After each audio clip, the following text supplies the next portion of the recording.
No, gentleman's time's expired. Any other members seek recognition? Yes, Ms. Pressley from Massachusetts. Thank you. This bill titled the Dismantling DEI Act is an utter disgrace. Having sat and read the text in preparation for today's markup, I have yet another example to tell my constituents about the unserious work of the Republican Party. Now, I'll work with anyone serious about progress who wants to center the people who call this country home. This isn't it. The Committee on Oversight has the broadest jurisdiction in the entire House of Representatives to investigate any topic it chooses, but we are debating legislation that denies the sky is blue, water is wet, and racism is real.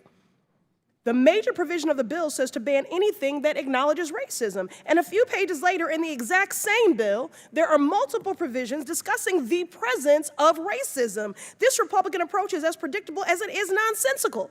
On one hand, they're saying that racism does not exist. On the other hand, they are saying there is rampant reverse racism.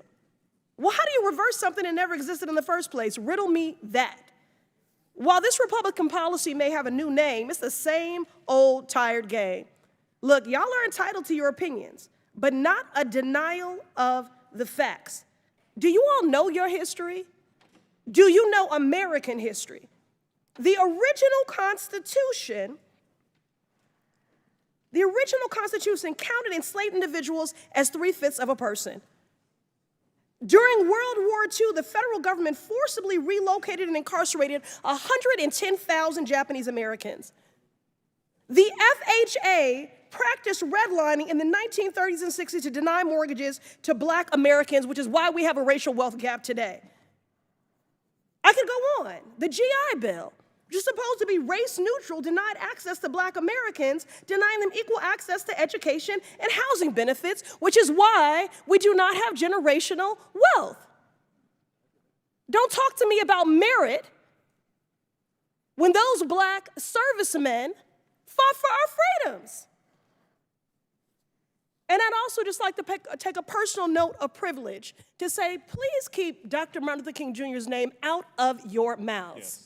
Your perversion of his words and his mission when his children have asked you to stop invoking his name and perverting his work when he was a proud and unapologetic Black man fighting for equality for Black Americans and all marginalized people.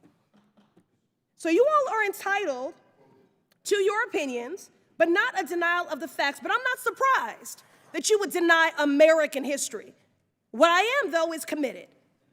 Committed to speaking truth to power, committed to standing up for marginalized communities and vulnerable people, committed to ensuring that everyone has equal opportunity to buy a house, to work a job, to pursue higher education, and to live in a society that is fair and just. A colleague across the aisle invoked the phrase of, we must do everything to stop government-sponsored oppression.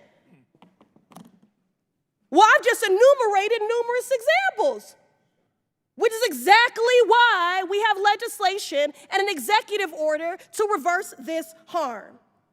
And that is why I'm committed to opposing this bill and urge my colleagues to do the same.